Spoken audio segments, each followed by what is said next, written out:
Since the global financial crisis, when South Africa, coming from a very small deficit or even a small surplus, dipped into a significant deficit as an anti-cyclical measure, quite fine, quite all right at the time, but then we got stuck, and the return to a more sustainable fiscal path proved to be a lot more difficult than many would have thought. And that obviously has to be seen also in the context of certain policies being pursued, increase in public sector employment, increase in public sector wages, and increase in social transfers. And at the same time, the real economy wasn't growing as much as it should be, as it was hoped to be. And that obviously put pressure on SARS with regards to collecting taxes and keeping up the revenue performance we were used to from the prior years. So a number of structural issues hidden behind these headline figures that actually will make it for this new administration very difficult to basically put us back on a more sustainable fiscal path. And fiscal sustainability, let me come quickly to this one first. Again, it's just a picture that shows us again how year after year we were disappointed. When you can do the medium-term budget policy plan in a different way, where you would see year after year the goals are being pushed out. The turning point in the debt, 1 year, always like that. So year after year, and for me also that resulted in a certain diminished policy credibility as far as the National Treasury is concerned.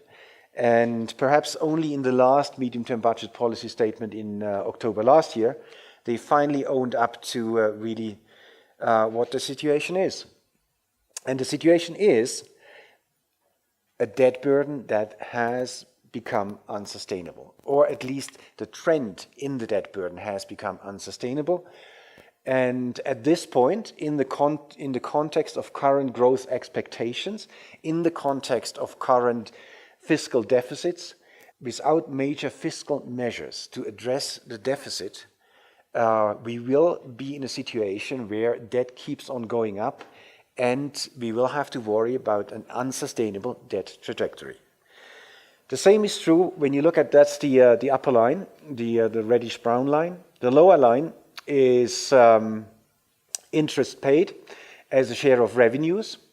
And here again, we had interest as a share of revenue fall below 10% in around 2008, 2009. It tipped down to about 8%. And now we are back up almost to 14, 15%.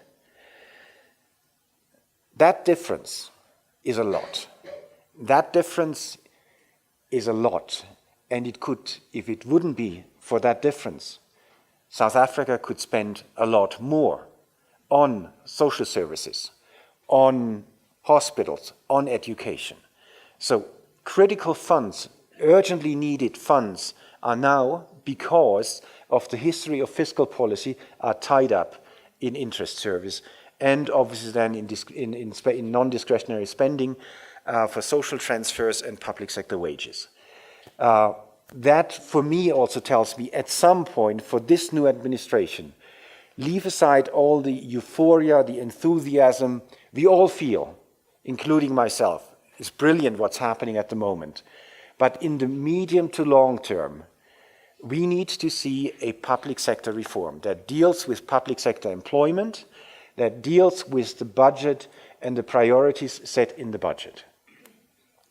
But again, that's for some other time, because at the moment we are just euphoric. There's the euphoria and the enthusiasm, and rightly so. Last one here in terms of the concerns we have. Current account, we always highlight it as a concern because of the financing of the current account. Yes, the current account has rebalanced quite a bit. We had seen it at much higher level. Look at the line below. It's come back in quite nicely. Now, that in itself is not a surprise. The South African economy hasn't been growing very much. You can easily bring in your deficit quite quickly, kill your economy, you won't have a current account deficit because nobody has the money to import, as simple as it is. But no, some rebalancing has happened, and it's perhaps at this point lesser of a concern.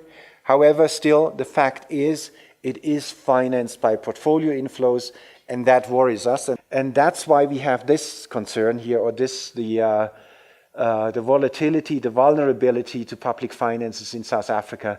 A very large chunk of South African rand-denominated government debt is held by non-residents. So non-residents finance a good part of the South African government deficit.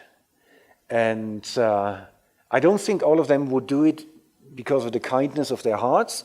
There obviously is a certain economic calculation that plays into it. And if they were to change their calculation, their cost-benefit analysis, because global interest rates go up or whatnot, you could see a lot of volatility in there. And that certainly is something one has to bear in mind.